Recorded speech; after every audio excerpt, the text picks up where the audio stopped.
Okay, let's talk about Le Chatelier's principle, K and Q. And let's just talk about it in terms of chemistry.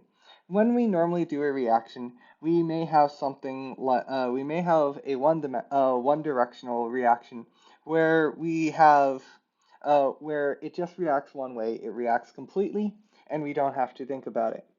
But in an equilibrium reaction, the reaction goes both ways. And when it goes both ways, that means that it is prone to wanting to balance itself out. And because of this, we have an entire chapter of chemistry to talk about now. And now we have right here, we have A, which is a gas, B, which is a gas, and 2B is in equilibrium with C, which is a gas, and 7D, which is a liquid. And what is going on here on the molecular level is imagine that you have a whole bunch of ions in a pool that are not ions or molecules in the air that are trying to react, but they don't they will react, but some of them will react one way, some of them will react the other way, and at a certain point the rates of reaction become equal. And when this happens, you enter equilibrium. That's what's going on a molecular level. But let's slow our roll down a bit and talk about it in terms of something more reasonable to look at. So right here, I have a seesaw, and on the seesaw, we have we have A, B, and B, and then two C's on the right. Okay. So let's say these are just weights on a seesaw, and you're trying to get it balanced. You want both sides to be as equal as you can to allow it to stabilize. So now let's say that we tossed another box of B on the left. Okay, that means we have to add another box of C on the right. So that's where we would get our two boxes on the right to try to balance out this equation, to try to balance the seesaw, to allow it to come to equilibrium. And that is the entire principle and the dynamic that you should be having in your brain whenever you work on an equilibrium question. Now let's go a little further down into the rates of reaction, but not in terms of math, but just conceptually how to think about it. So when we have a dynamic, chemistry is and chemical formulas and equilibrium are in dynamic equilibrium. And what this means is essentially that the rate of change in which it will approach equilibrium is always changing. It's not a linear path that once you, let's say you have 10, it's not gonna change linearly and then stop right at the end and go flat. That doesn't happen mostly in nature. That's matter of fact why we have classes like diffie-q, differential equations, that are all about rates and why calculus exists. So let's talk about it in terms of our seesaw. If we started with a really, really high concentration of A or pressure of A because these are gases, so a really high pressure of A, that means there is so much of A in our little box that's so far off from equilibrium, which is our dotted line on the graph, that it will really, really react a lot and will try its hardest to reach equilibrium. So it will keep reacting, it will keep reacting, and it will keep reacting until the rate slows down to the point in which the opposite rate of C will calm down too. And in this case, on the right, these are the matching rates. That as the concentration of A is really high at the beginning and the concentration of C is low, it will try to shift each other and come back and meet each other at equilibrium. And that is the beauty of this part of chemistry. Um, but now let's get a little bit down to the math, shall we? So right here we have an equation. Uh, Ammonia, which is in a form of a gas with oxygen, is reacting to make nitrogen dioxide, and that should have a G over here, and H2O. in the forms of a gas, in a form of a gas. And these are the partial pressures for all of them. It's 1 atm, 1 atm, 3 atm, 1 atm, or atmospheres. And now our equilibrium equation is products over reactants. And they're raised to the power of coefficients. So let's just chuck these numbers in and see what we get. So um, nitrogen dioxide goes there. It's raised to a power of 2. Water goes there. And then oxygen and ammonia goes here too. Okay?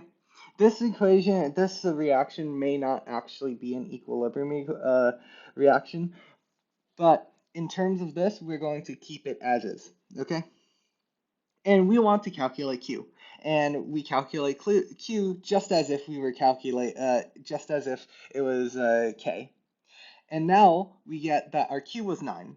But now, theoretically, let's speak that our K was 5, or Kp, because it's a partial pressure. So what that means here is that because our Q, our product side, it was so heavy that it had so much stuff on it, it's going to start reacting backwards. It's going to start moving. It's going to start adding boxes to the left, or adding it's going to start putting stuff on the left side of the equation. And this is the one flaw with the seesaw equation, that it does not account for the fact that the box from B is going to get smaller when you add it to the left side. So another good visual learning situation is, think of it as a puddle of water. A puddle of water that, if your equilibrium was here and your Q was greater than, if your Q was greater than K, I'm going to erase some of this. I'm going to come back up here and erase this section. But let's think about it in another terminology quick. Let's say you had your K and your Q. So let's say K was right here in the middle, and your Q was to the right, it would be greater than, and to its left, it would be less than. And imagine your Q being a bottle of water you're pouring into a cup. And from the right side, or even an ocean, that when you pour a large amount of water on the right, it's going to want to spread out and get to the left. And that is a more accurate representation of what's happening in terms of what's going on chemistry and what you should also be thinking about.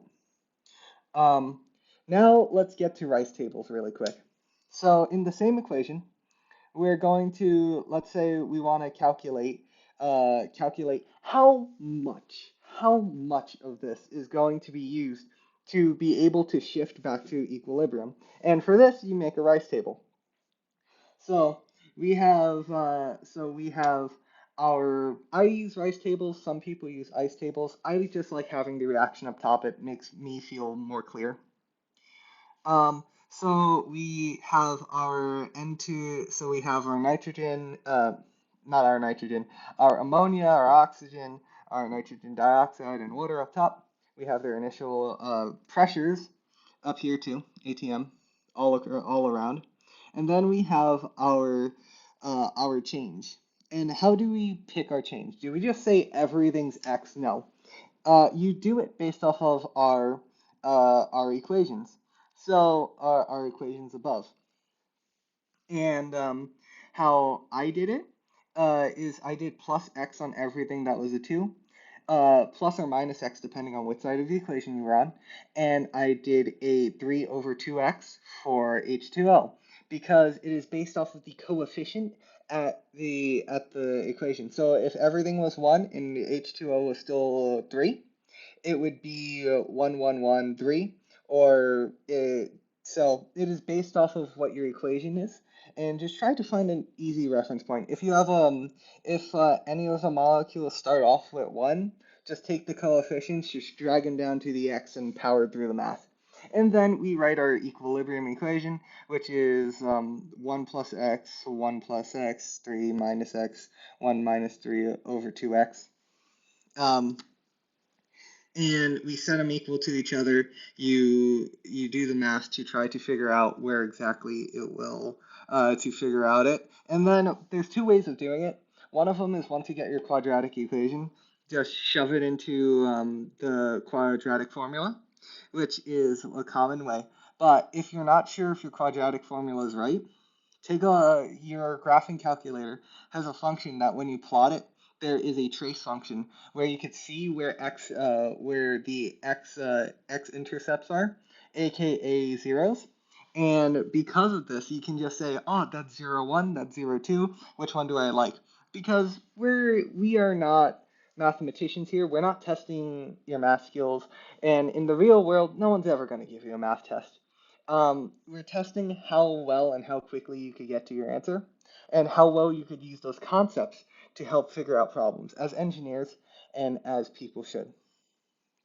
Now, when we write our equilibrium equation, include aqueous molecules for precipitates and acids, and include gases if you're doing uh, partial pressures.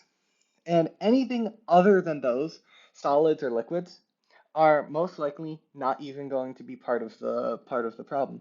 And here's an will not be part of your equation, and you just discount them from it. And if the entire reactant side, which is the denominator, is a solid, just get rid of it. Don't even think about it. It is don't even put it in your equation, and it's just for your clarity in that point, because technically it's a magic one on the math side, but just get rid of it. It'll make your life easier. It'll make uh, in terms of math. And the only stuff, another example of stuff that would be inside of it that you wouldn't count is, let's say you had a catalyst. This is an important one. Because if you had a catalyst that is a solid, there are some solids that you just put in a solution and it will help speed up the reaction in both directions. It does not change it does not affect equilibrium at all. It is just there to help speed up the reaction for AKA a viewer like us, or if it is a really long reaction. And yes, and that covers the basics of Le Chatelier and K and Q. So, yep.